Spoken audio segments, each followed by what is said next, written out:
moi, je me méfie aujourd'hui des médias parce qu'on peut faire dire tout ce qu'on veut aux médias tant qu'on a les moyens. Ouais.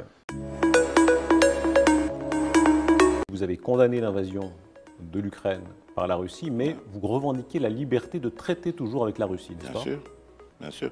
Aujourd'hui, en France, on a condamné Israël pour certains de ses actes à Gaza. Est-ce que ça a empêché la France de garder ses relations avec Israël?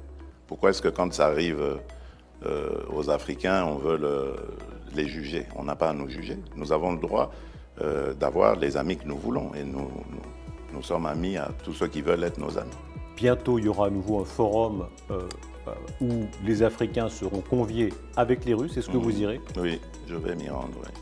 Ce sera peut-être en juin. Voilà. Pourquoi maintenir ce lien? Pourquoi est-ce que vous le maintenez, même si tant d'Occidentaux voudraient? Mais parce que le maintiennent aussi. Les Russes veulent de l'amitié avec l'Afrique et avec la RDC. Pourquoi est-ce qu'on va la leur refuser? Il n'y a pas de raison. La progression de Wagner en Afrique ne vous fait pas peur?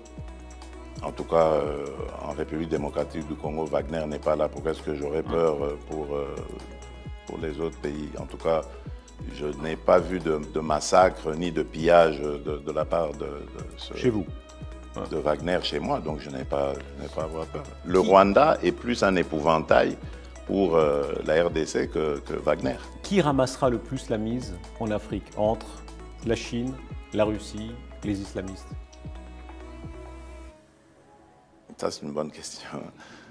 Les islamistes, d'abord, ils ne sont pas désirés.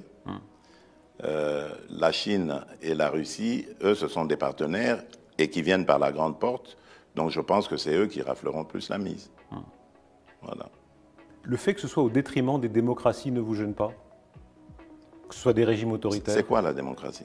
Alors, il y a une différence. Quand on vit dans une démocratie ou dans une dictature, je vous assure qu'il y a une grande différence. C'est vrai que, permettez-moi d'inverser un peu les rôles, c'est quoi la démocratie?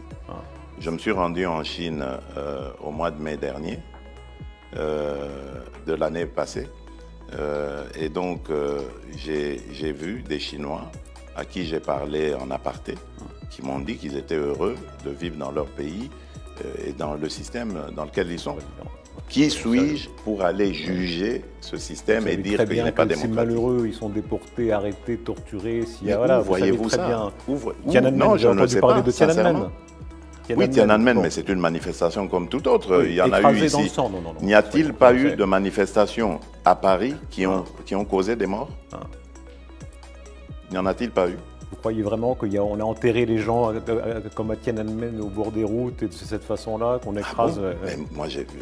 Vous avez des preuves de tout ça. C'est grave ce que vous dites. Est-ce que ça montre? Moi, je n'ai aucun élément pour dire ce que vous dites. Pourtant, j'ai longtemps vécu en Belgique. J'étais en Belgique à ce moment-là.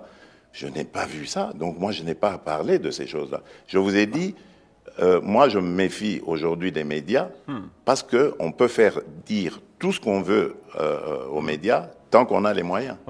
Donc, moi, je regarde les choses avec mes yeux, pas avec les yeux des autres. Évidemment, on pensera que c'est un irrespect des victimes, parce que ce sont quand même des crimes très graves qui ont été pas commis. De preuve qu'il y a des... Vous êtes libre de penser, c'est sûr. votre liberté à vous, mais évidemment, vu d'Occident, on se dit que le Sud global est en train de faire reculer la démocratie. Mais non, quand on entend pas du ça. tout. Mais je vais vous dire aussi une chose, puisqu'on est en train de parler de valeurs. Aujourd'hui, les crimes en République démocratique du Congo sont documentés, avérés. Et le responsable, mais cela n'est pas nié. ou un des responsables est connu, c'est le Rwanda. Aucune sanction. Zéro.